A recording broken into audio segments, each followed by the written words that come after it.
കൊച്ചിയിൽ കഞ്ചാവുമായി സംവിധായകർ പിടിയിലായത് ഖാലിദ് റഹ്മാനും അഷറഫ് ഹംസയും. പിടികൂടിയത് ഛായാഗ്രഹകൻ സമീർ താഹിറിന്റെ ഫ്ളാറ്റിൽ നിന്ന്.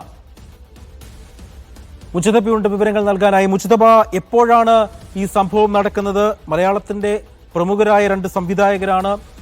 എക്സൈസ് ആണോ പരിശോധന നടത്തിയത്, പോലീസാണോ പരിശോധന നടത്തിയത്? മറ്റു വിവരങ്ങൾ.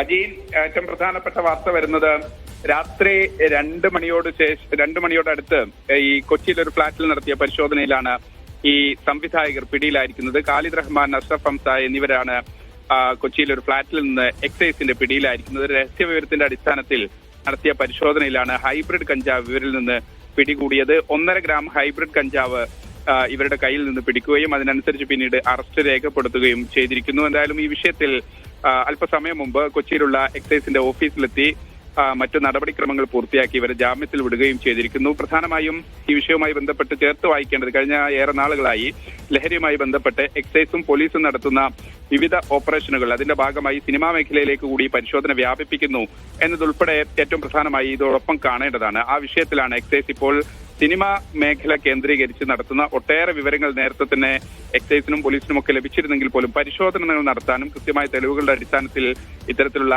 പരിശോധന നടത്തി അവരെ പിടികൂടുന്നതിലേക്ക് കടക്കാൻ കഴിഞ്ഞിരുന്നില്ല. പക്ഷേ സമീപകാലത്തുണ്ടായ പുതിയ ഡെവലപ്മെന്റ്സ് അനുസരിച്ച് എക്സൈസ് ഇത്തരത്തിലുള്ള പരിശോധന ശക്തമാക്കുകയാണ്. പല രഹസ്യ വിവരങ്ങളുടെയും അടിസ്ഥാനത്തിൽ അത്തരത്തിലുള്ള പരിശോധനകൾ പൂർത്തിയാക്കുന്ന ഒരു സാഹചര്യത്തിലാണ് ഇപ്പോൾ ഇന്നലെ രാത്രി 2 മണിക്ക് ശേഷം 2:15 മറൈൻ ഡ്രൈവിനടുത്തുള്ള ഒരു ഫ്ളാറ്റിൽ നിന്ന് സമീർ താഹിറിന്റെ സിനിമാറ്റോഗ്രാഫറും തിരക്കഥാകൃത്തുമായ സമീർ താഹിറിന്റെ ഫ്ളാറ്റിൽ നിന്ന് ഇത്തരത്തിൽ 2 സംവിധായകർ പിടിയിലായിരിക്കുന്നത്. ഈ 2 സംവിധായകർക്കൊപ്പം ഒരു സുഹൃത്തും കൂടി ഉണ്ടായിരുന്നു. എന്തായാലും 3 പേരെയും എക്സൈസ് കസ്റ്റഡിയിലെടുത്ത് ഇപ്പോൾ അവർക്ക് ജാമ്യം നൽകിയിരിക്കുകയാണ്. അജി.